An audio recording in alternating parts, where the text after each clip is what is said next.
Quando me perguntam quem eu sou, eu digo: sou Maria Beatriz Valdez Carreiro Pereira, de Angola, África Ocidental.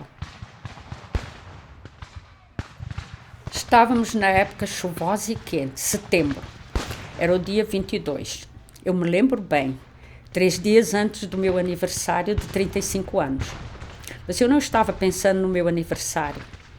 Minha única preocupação era fugir, salvar minha família.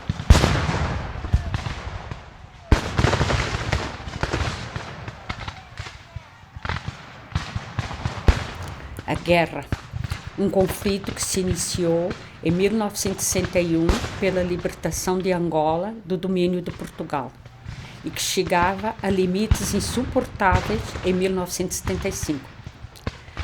Após anos de luta armada, a independência havia sido estabelecida em janeiro daquele ano e seria proclamada solenemente em 11 de novembro. A independência, porém, não seria o início da paz. Muito pelo contrário, seria o início de uma outra guerra motivada pela disputa do poder entre movimentos de libertação.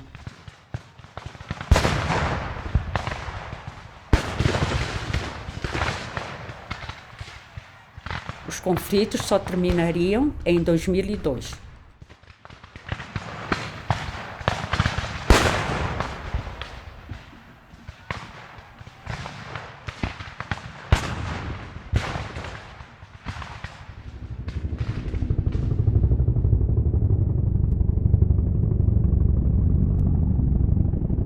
O derradeiro olhar pelo apartamento não durou mais que o tempo de um suspiro.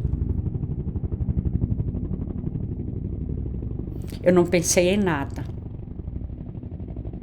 Não havia tempo para me dar o luxo de vivenciar emoções.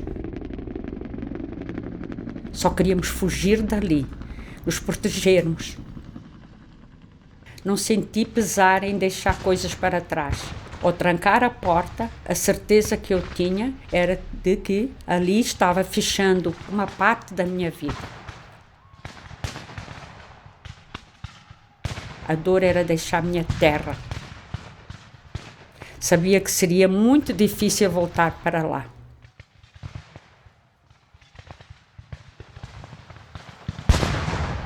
Nas ruas, o barulho das bombas fazia meu coração acelerar.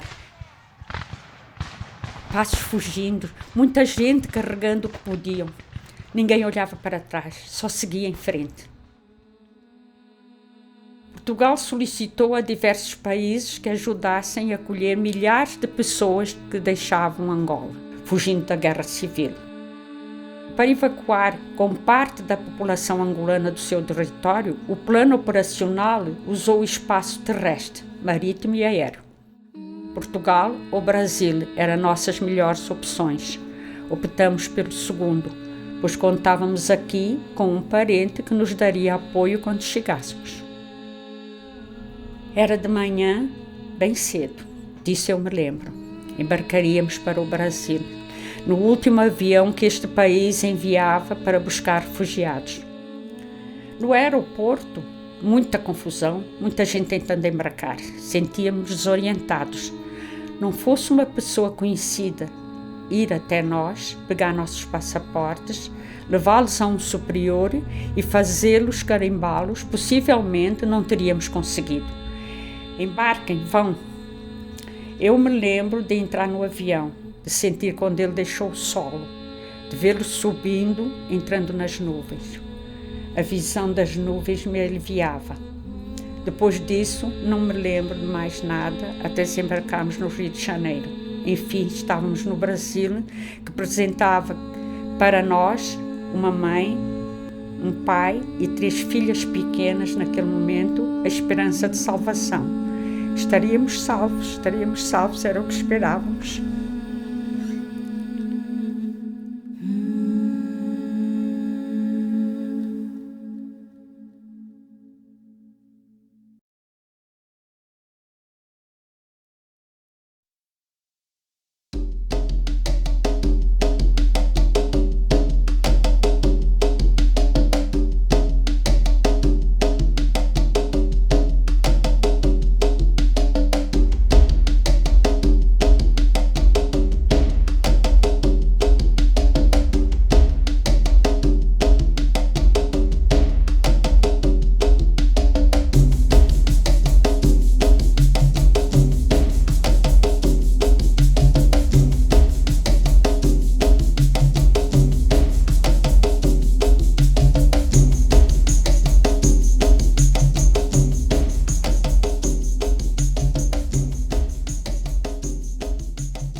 Eu me lembro da textura dos tecidos do vestido dela.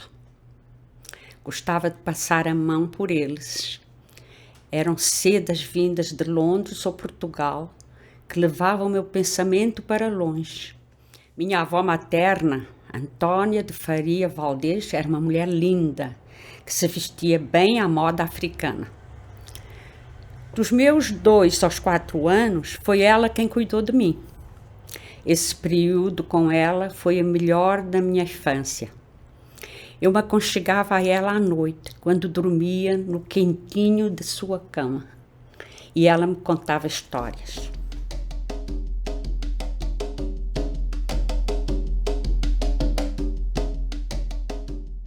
Era uma casa comprida.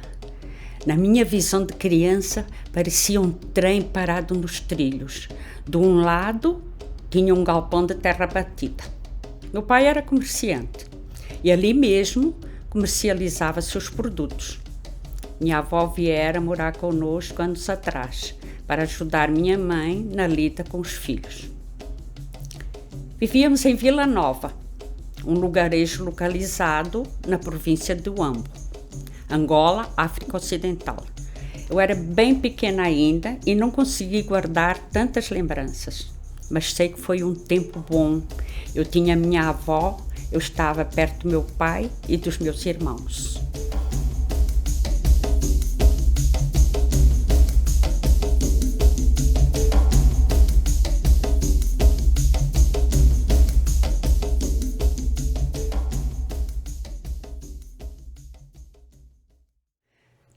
nunca pude admirar a imagem da minha mãe, a não ser por fotografia. Não de forma que possa me lembrar, mas em todo o meu viver, eu vislumbrei o seu olhar, sua presença muitas vezes. Fechei os olhos e tentei pensar no tom de sua voz, em como seria o toque dela na minha pele. E por muitos anos senti um vão na minha vida. Maria Elvira Valdez era o seu nome. Era trigêmea com 2 meninos, Francisco e Antônio. Quando ela se casou com meu pai, Armando Dias, eles já tinham um filho, Ernesto, e ela o ajudou a criá-lo. Minha mãe teve 5 filhos, Alfredo, Maria Clotilde, José Luís, Edgar e, por último, eu. Quando ela estava com 32 anos, ficou doente. Dizem que teve uma infecção. Sem médico para atendê-la na vila onde morávamos, foi levada para uma cidade que ficava a mais de 500 quilômetros para ser atendida. Não voltou. Morreu onde estava sendo tratada e de lá mesmo foi sepultada. Eu tinha então 2 anos de idade. Não sei dizer se houve uma despedida entre nós. Sei que por muitos anos ficou aquele vão. Com a morte da minha mãe, Clotilde, a minha irmã, foi viver com uma tia em uma cidade distante que hoje se chama Lubango, mas até 1975 era denominada Sá da Bandeira. Meus irmãos continuaram conosco por um tempo, depois foram para colégios internos.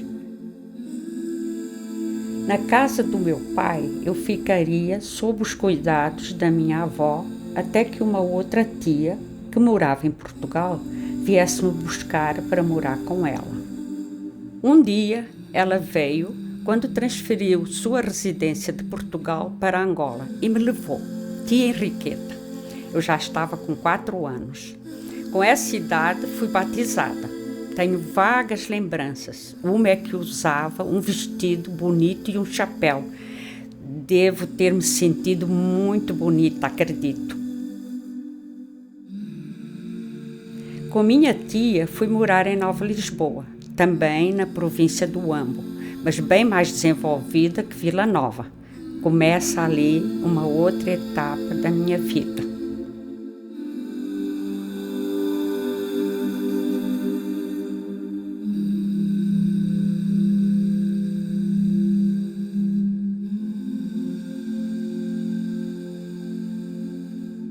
Eu queria chamar minha tia de mãe, mas ela não achou adequado. Ela me explicou que eu ficaria com ela só por um período, só até meu pai organizar a vida dele. Ela e o marido, o tio Albino, não tinham filhos. A tia Henriqueta deu uma boa educação. Havia muitas regras a serem respeitadas. Ela era culta, apaixonada por ópera e cinema. Este último, sua maior distração. Tinha uma biblioteca em casa, um deleite. No início morávamos em uma vila com casas econômicas, todas iguais, mas depois passamos para uma casa melhor. Meu pai ajudava com o que podia. Nas férias, íamos para a casa do meu pai, em Vila Nova, quando eu ficava perto dos meus irmãos. Nadávamos no rio, brincávamos. Minha irmã, Clotilde, continuava distante de nós. E assim fui crescendo. Apesar daquele vão que eu sentia, de não ter alguém para chamar de mãe, eu seguia em frente, altiva, esperando o que viesse para mim.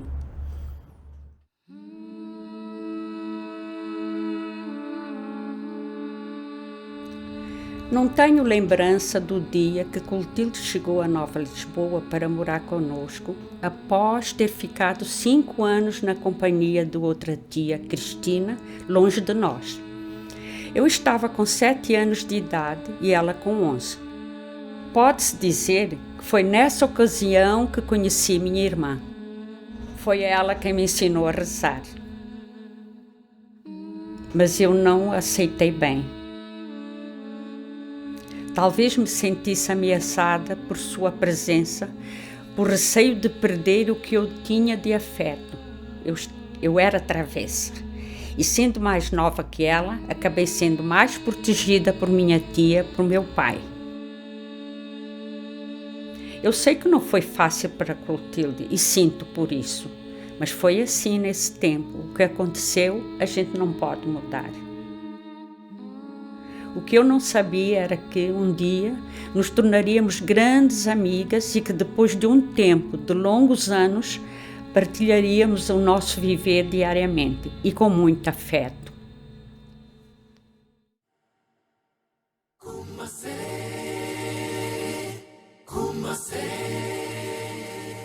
Ela desenha muito bem, então vais-me desenhar. Desde bem novinha eu gostava de desenhar, eu queria pintar, eu queria tinta, mas não tinha. Então eu desenhava no chão, em qualquer lugar que encontrasse. Na escola eu podia usar o lápis de cor. Chegou e passou o tempo de ir ao catecismo, de fazer a primeira comunhão, mas eu não queria.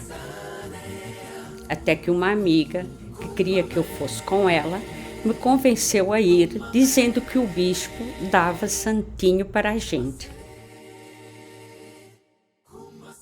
Ao fim do catecismo, ensinado pelo padre Ferreira, muito simpático, nós duas fomos até a casa do bispo, o respeitável Dom Daniel Gomes Junqueira.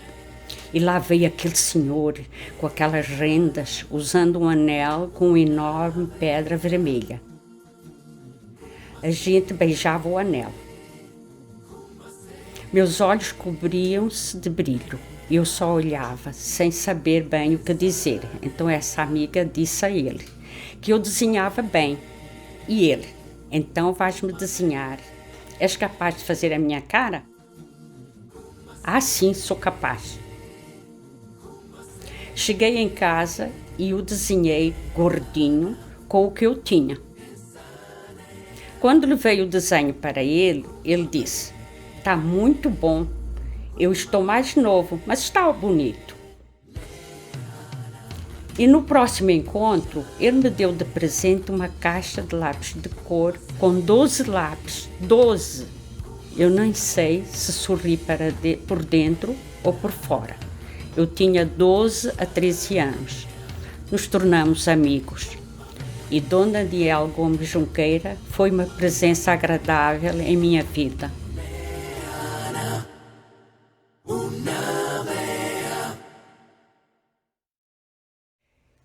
Eu quis ser guardadora de cabras.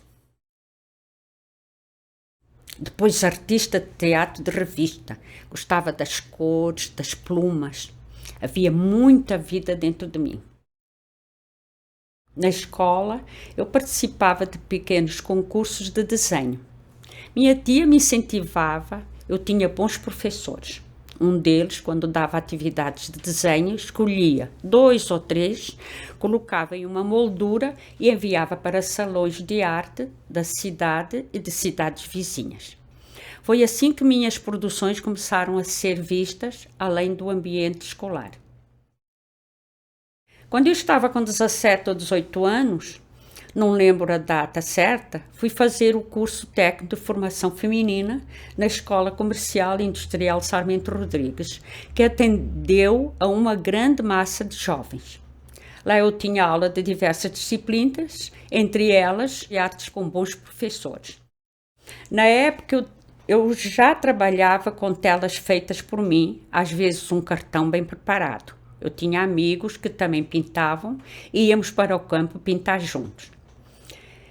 Eu participava de grupos e eventos culturais nos quais escolhia-se artistas para mostrarem seu trabalho.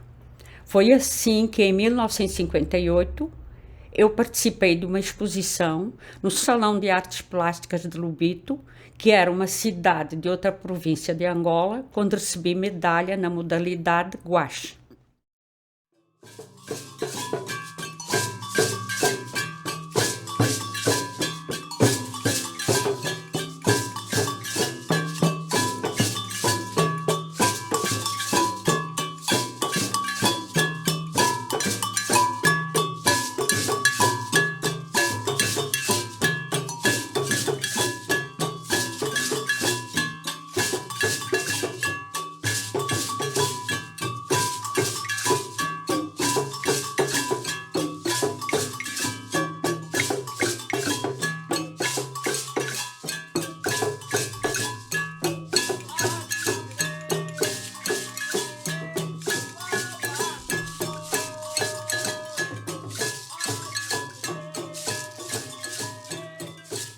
Aos 20 anos, fiz um curso de assistente social como bolsista e, ao terminá-lo, comecei a trabalhar.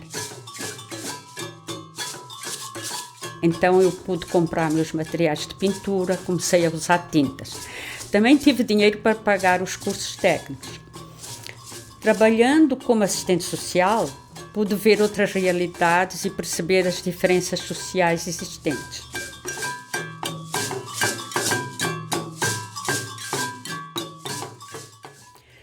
Depois da minha primeira participação em exposição, vieram outras, e minha primeira exposição individual veio por volta dos meus 22 anos.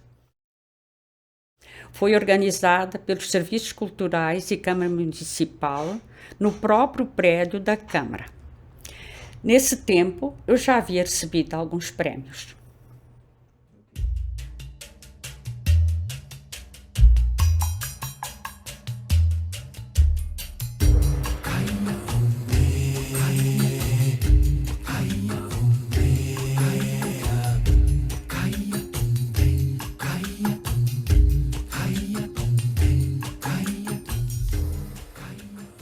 José Carlos foi o amor da minha vida.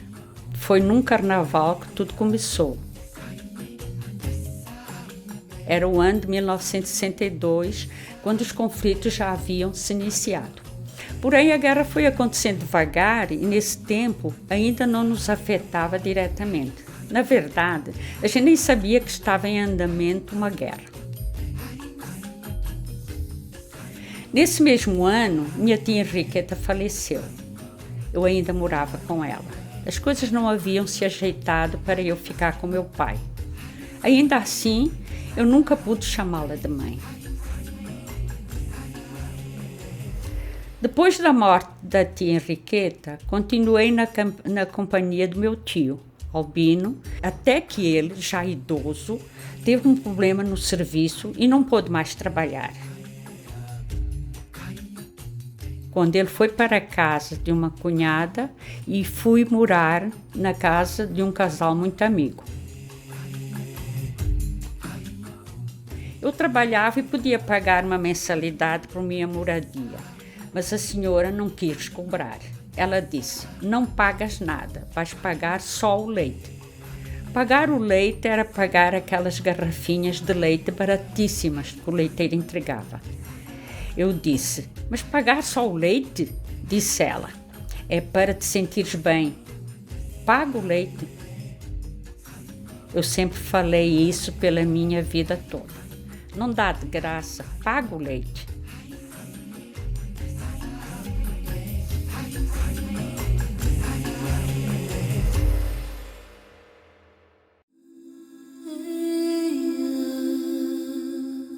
Então veio o meu casamento. 1964. Fomos a uma cidade vizinha para nos casar, pois não podíamos fazer uma grande cerimônia por causa do alto custo.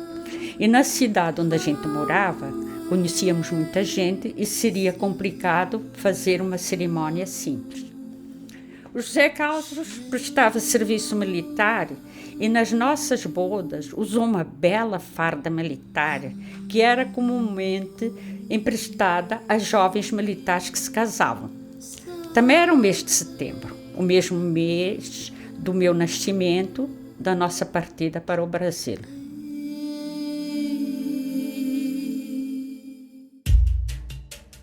Logo vieram nossas filhas, nossos tesouros, Paula, Maria João e Andreia. Eu trabalhava como educadora social e nas comunidades podia empregar a minha arte. Nessa época, já havia vendido quadros em exposições de que havia participado, antes mesmo de me casar, e o dinheiro deles ajudava nas nossas despesas, ou melhor, foi a nossa salvação por um período. Meu marido apoiava em parte minha arte. Com o nascimento das nossas filhas, acabei me distanciando um pouco de fazer artístico, mas ele jamais deixou de ganhar vida e força dentro de mim. ficou acomodado em um canto sem se pronunciar. Tínhamos uma vida estável, sim, uma vida boa. Mas as coisas estavam mudando.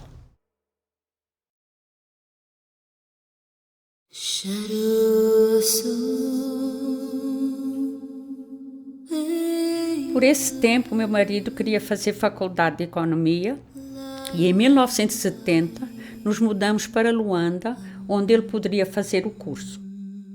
Encontramos uma cidade agitada e tumultuada devido aos conflitos pela independência angolana. 3 grupos nacionalistas lutavam pela libertação.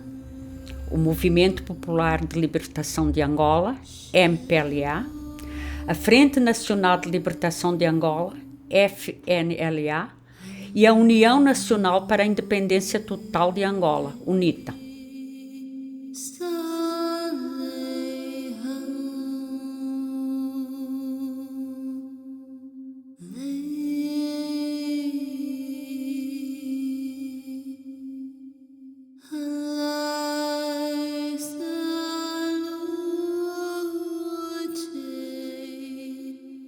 Apesar disso, fizemos amigos e eu fui fazer um curso de gravura na Fundação Amigos de Luanda, no período noturno, o que foi uma grande experiência para mim.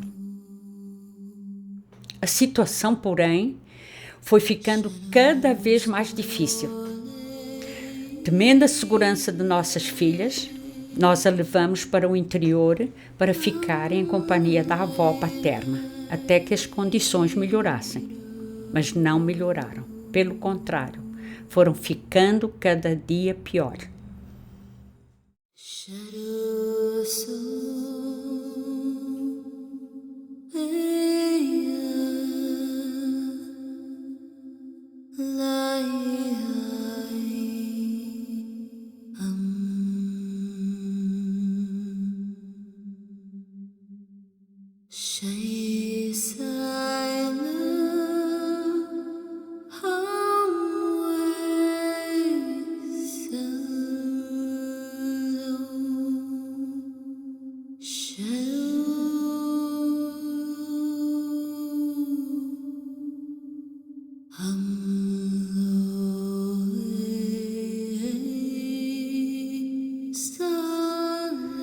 Voltar ao passado mexe muito com a emoção. Pode passar o tempo que for, que as emoções não se perdem. Janeiro de 1975, a independência foi, enfim, estabelecida.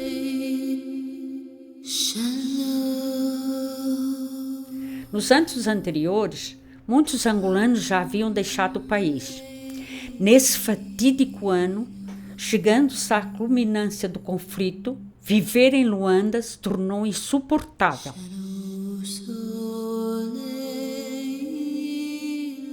Faltavam alimentos, tropas militares tomavam as ruas, bombas aqui e ali, bombas, destruição e o povo sofrendo, pessoas fugindo, muita gente. Não dava mais para viver ali. Então fomos arquitetando nova partida, sem ter tempo de pensar muito. Fugir dali, só queríamos fugir dali.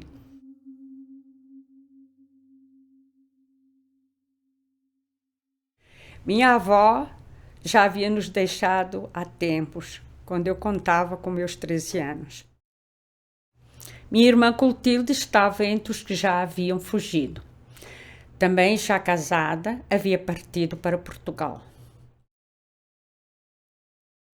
2 dos meus irmãos também já haviam partido, e o outro permaneceria em Angola por um tempo. Meu pai, morando no interior, um lugar tranquilo, ficou por lá, e anos depois, lá faleceu.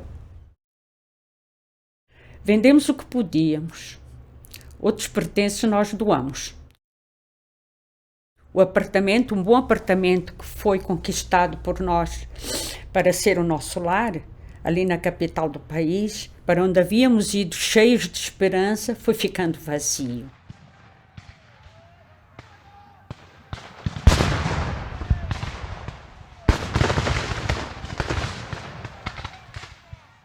Lá fora, uma guerra se intensificava, explodia. Lá fora, a insegurança, o medo, o perigo, quiçá a morte.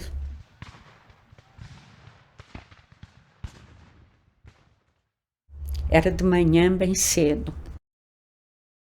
Disso eu me lembro. Embarcaríamos para o Brasil no último avião que este país enviava para buscar refugiados. Para o Brasil, o Brasil!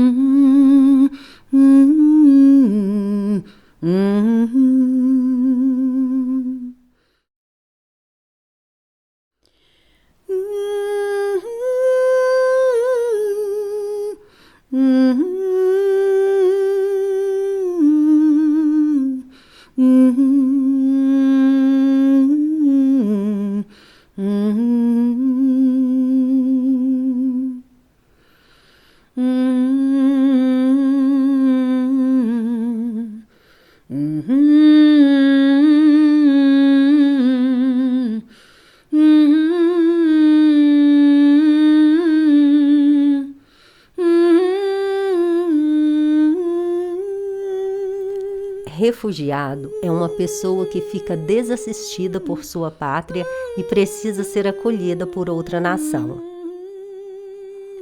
Um refugiado sai forçadamente de sua terra natal para viver em outro lugar no mundo porque sua vida está em risco, porque ele corre perigo de sofrer violência extrema, discriminação, intolerância ou perseguição. O Brasil, desde meados do século XX, desenvolve políticas de acolhimento a refugiados. Mas, na prática, existem entraves, como falta de auxílio na inserção no mercado de trabalho, na adaptação à língua, no atendimento específico à criança, que dificultam a assistência e a integração de refugiados na sociedade brasileira. Organizações não governamentais, instituições religiosas e civis têm exercido um papel fundamental de apoio a refugiados no Brasil, mas esta ainda é uma situação frágil.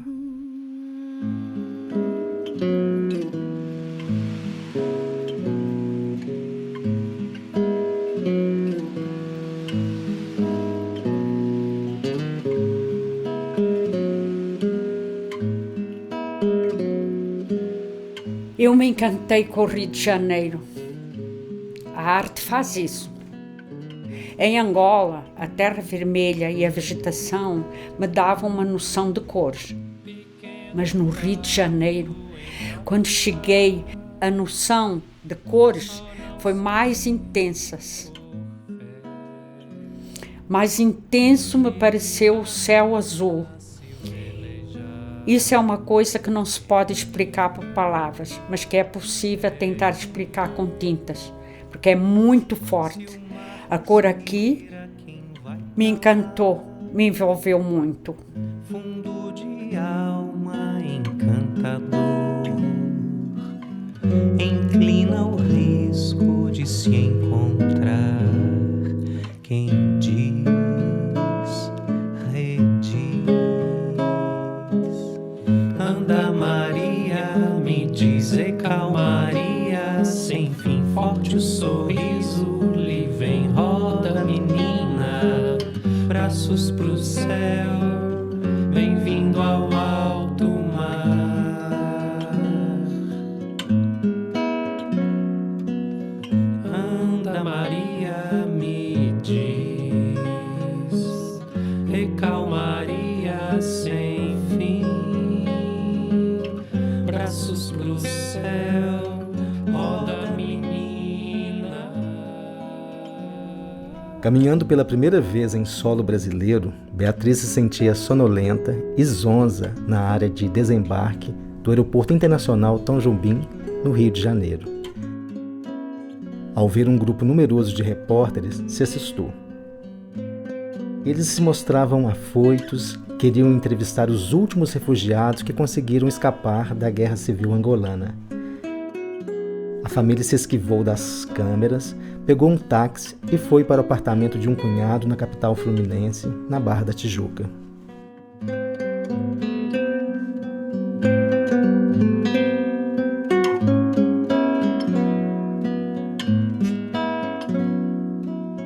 Parte sem rumo a navegar, um faro fino e só,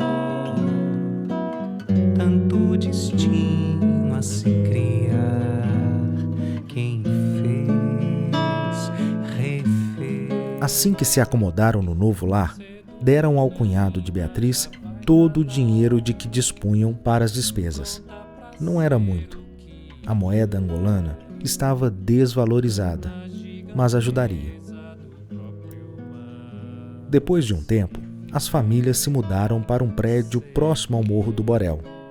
Beatriz se recorda de que gostava de ficar na janela do apartamento, vendo a gente brasileira subir e descer o morro. O salário do cunhado, única pessoa empregada, sustentava todos eles. Durante meses, ela e o marido procuraram por trabalho, mas não conseguiram nada. Assim como ocorreu com a maioria dos filhos de refugiados naquele período, as filhas do casal não foram matriculadas numa escola. O processo de adaptação é sempre lento e difícil. Situação muito semelhante à de crianças refugiadas nos dias atuais, que também precisam de um tempo para se adaptar à mudança brusca de país. O emocional de uma pessoa que abandona sua terra natal fica comprometido. Saudade, indignação, sensação de abandono, depressão, tristeza e angústia aparecem no recomeço de vida longe da terra natal.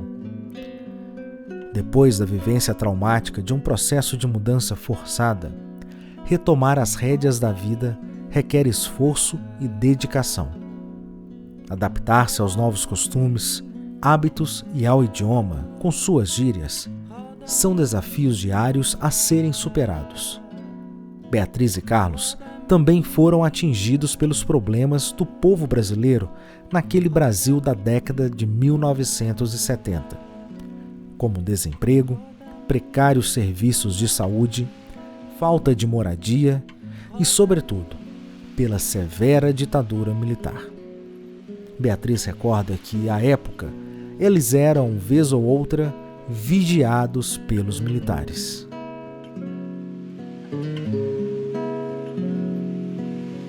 Pequeno barco em alto mar, só não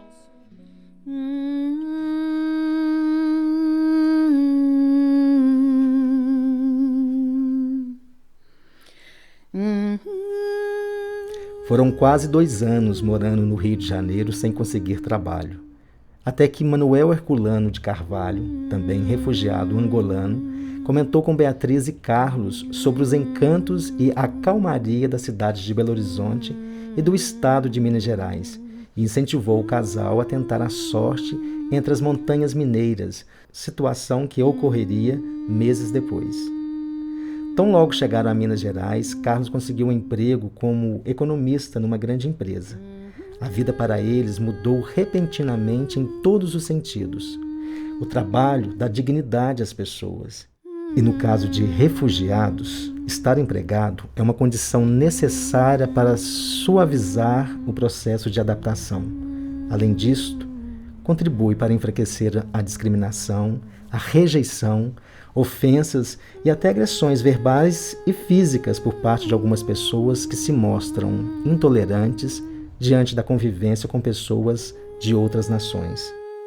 Para alguns nativos, a convivência com refugiados pode ser um choque cultural e o processo de acolhimento, nesse caso, não ocorre. Muito comum também é a exploração de mão de obra de refugiados por parte de empresários oportunistas. Em ares mineiros, Beatriz e Carlos já não se sentiam mais à deriva. A família começou a restabelecer condições básicas para reconduzir a vida decentemente. O medo de passar necessidade com as filhas desapareceu. Foi a partir dessa nova reorganização de vida que Beatriz Valdez, inserida num tempo de paz, percebeu que sua arte, sua expressão criativa, aos poucos, despertava novamente, depois de anos adormecida.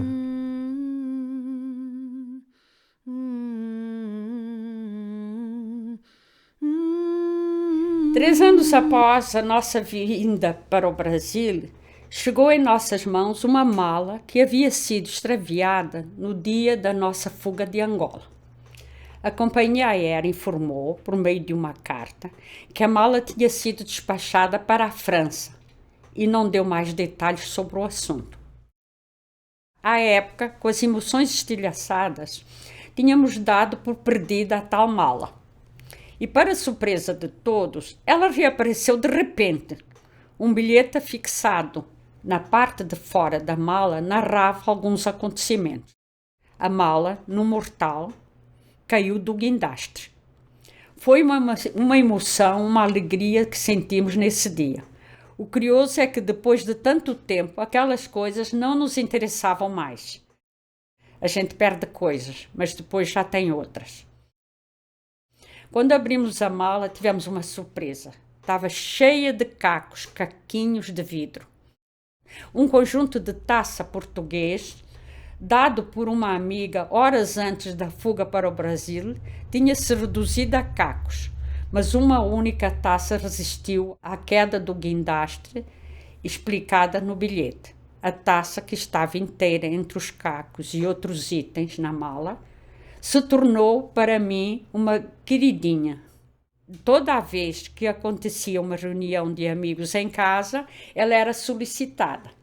Nossos amigos diziam: "Ó, Bia, vai lá pegar aquela taça que veio de Angola. Vou ter gosto em beber nessa taça." Os cacos de vidro não foram descartados. Foram incorporados em uma mesa de cimento, um mosaico, que nos acompanha desde então.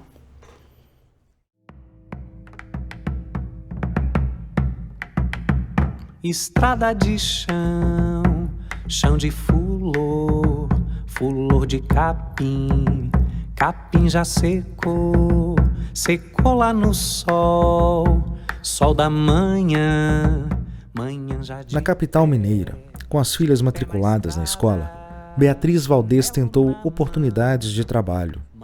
No início, teve dificuldades em lidar com o jeitinho mineiro e os costumes e também as gírias. Como boa parte dos refugiados, às vezes ficava completamente confusa com as palavras da língua portuguesa. Mas com o tempo, venceu essas barreiras. Passou por muitas entrevistas de emprego. Em quase todas, os entrevistadores procuravam saber se ela era comunista. Numa das entrevistas, em um órgão municipal, distraída, falou sobre política. Ao deixar o local, ficou apavorada, pois o Brasil vivia uma ditadura. Muita gente era investigada com a justificativa de que se buscava desmascarar movimentos comunistas ou conter ações de oposição ao governo vigente. Quando chegou em casa e relatou o ocorrido, foi recriminada. A conversa podia prejudicá-los, trazer-lhes transtornos, situação que, para o bem de todos, não ocorreu. Por fim, conseguiu um trabalho como assistente social na prefeitura de Belo Horizonte. Em seguida, começou a flertar com o cenário artístico e cultural mineiro e a traçar meios de se inserir nele.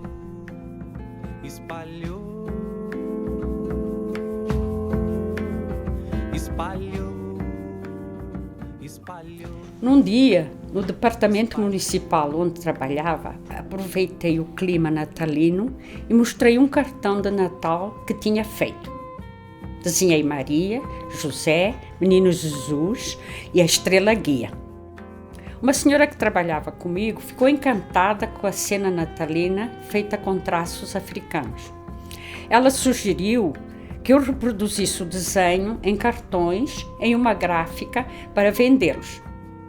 Entusiasmada, fui ao edifício Acaiaca, no centro de Belo Horizonte, e orientei o profissional sobre como queria o serviço. Virei-me e fui embora sem solicitar orçamento. Quando fui buscar o trabalho, que susto! Ouvir o valor do serviço, fiquei em choque. Disse à gráfica que ainda precisava arrumar o dinheiro. Em casa, eu e meu marido discutimos por causa da dívida. Então tivemos a ideia de mostrar os cartões nos lugares onde trabalhávamos. As pessoas ficaram encantadas com aquela novidade. Em pouco tempo, todos os cartões foram vendidos. A renda pagou pelo serviço gráfico e ainda ajudou nas despesas da casa.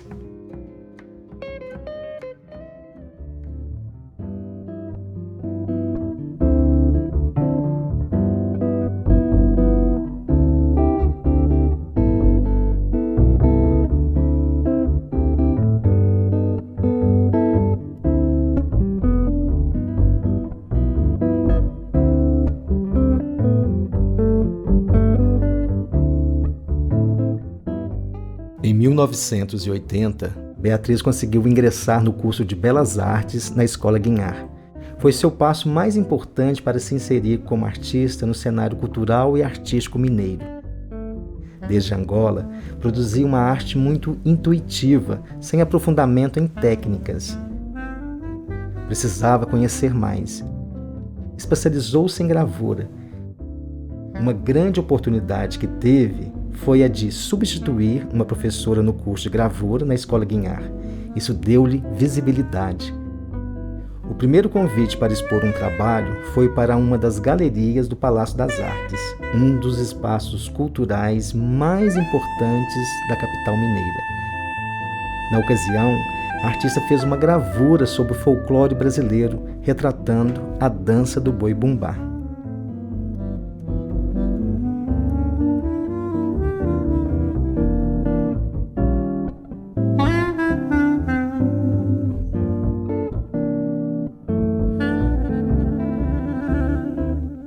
Em seguida, fez sua primeira exposição individual, que aconteceu na Galeria da Aliança Francesa de Belo Horizonte.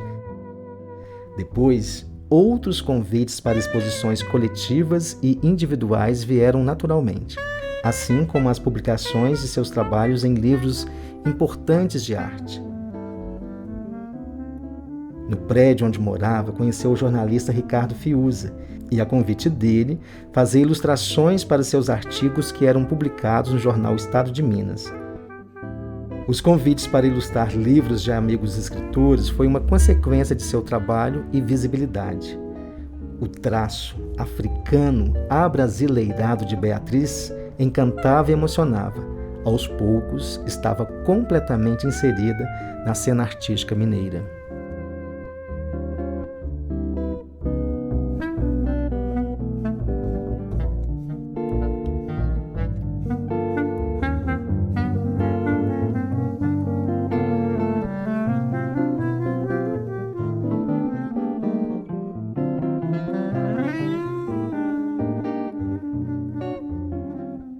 Ainda na década de 1980, a família adquiriu um sítio em Juatuba, a 60 quilômetros de Belo Horizonte, lugar onde Beatriz reside atualmente com parte da família.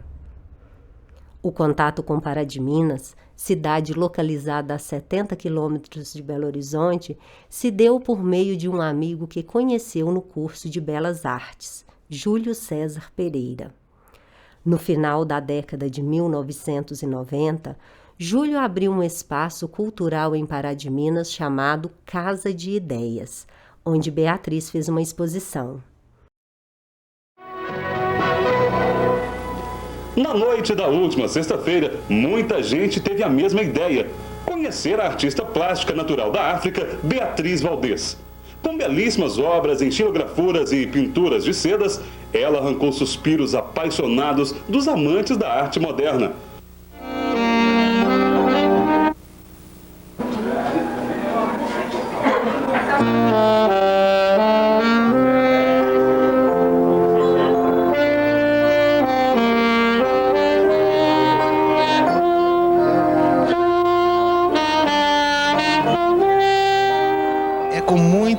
Com muita satisfação que eu trago dessa vez, né, quase que inaugurando mesmo o espaço, a minha querida Beatriz Valdez, que a gente se conheceu na Escola Guinhar, a gente estudou juntos, trabalhamos juntos há mais de 10 anos, né, e eu estou agora apresentando ela à comunidade de Pará de Minas para que venham conhecer o trabalho dela e futuramente também ela já está com uma oficina, né, de pintura em tecidos que ela vai mostrar ao público a partir já da semana que vem.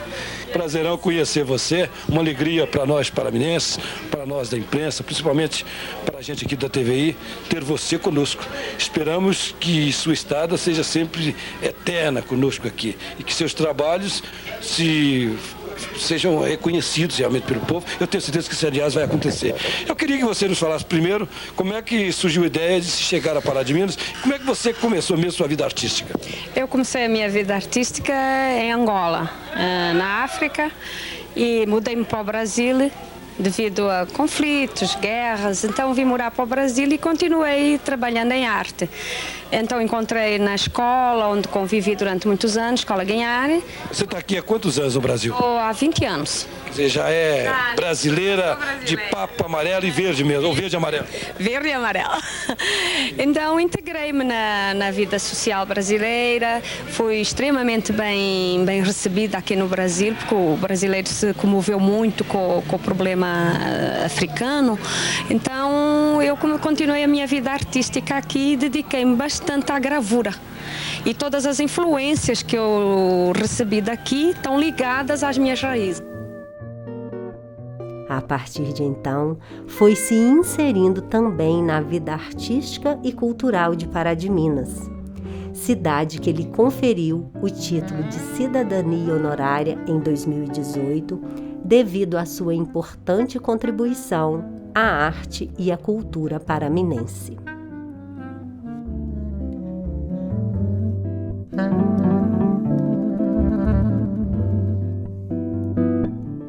Há mais de 10 anos, a angolana Beatriz Valdez trabalha com várias técnicas das artes plásticas. Uma delas é a xilogravura.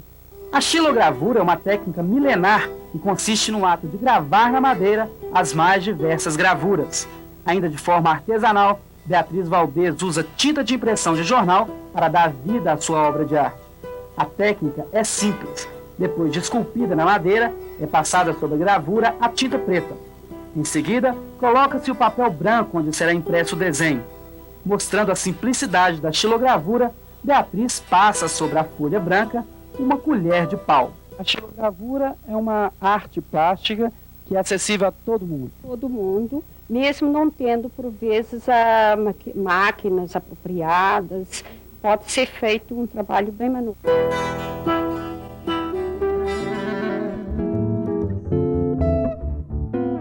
Beatriz Valdez está entre os milhares de africanos que atravessaram o Atlântico e, em solo brasileiro, contribuíram e ainda contribuem com a formação da arte e da cultura brasileira, que é plural, diversa, miscigenada, indissoluvelmente indígena, europeia, africana. Uma arte feita com a contribuição de muitos outros povos de outras nações que aqui chegaram e aqui fincaram raízes.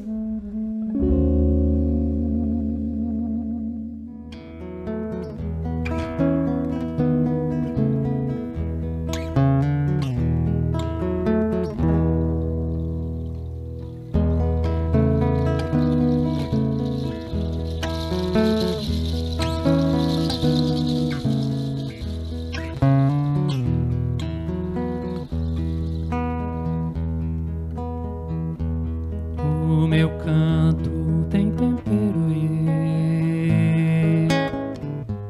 meu compasso é meu caminhar.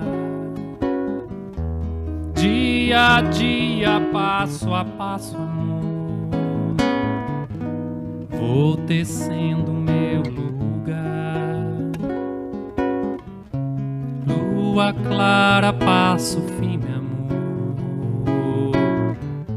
muita história pra contar. E bem sereno leva a vida, amor, só canso de lutar.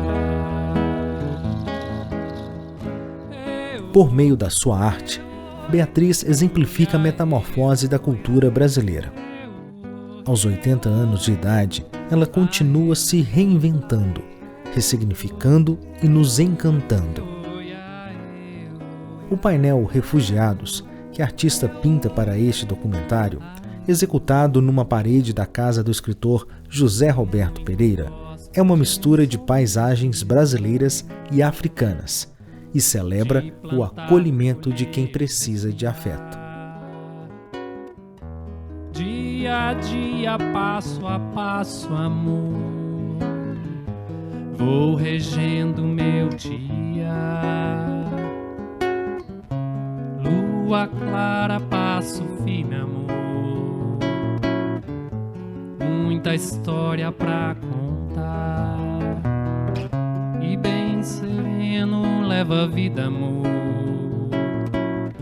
só não me canso de lutar.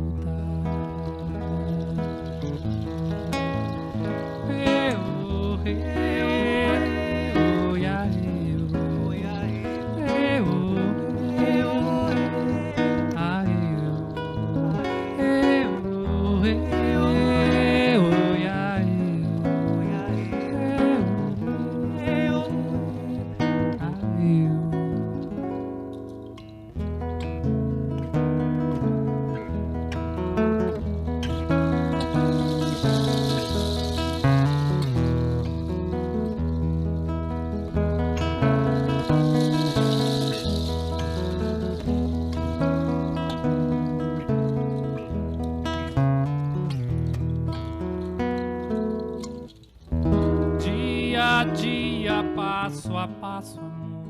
Nunca mais voltei a Angola. Vivo bem onde estou. Depois que você sobrevive a uma guerra, tem suas raízes arrancadas e plantadas em algum lugar do mundo. Com o tempo, a gente se acostuma com tudo e vive bem onde quer que estejamos. Mas quando me perguntam quem eu sou, eu digo: sou Maria Beatriz Valdez Carreiro Pereira, de Angola, África Ocidental. Hoje, também sou uma cidadã brasileira.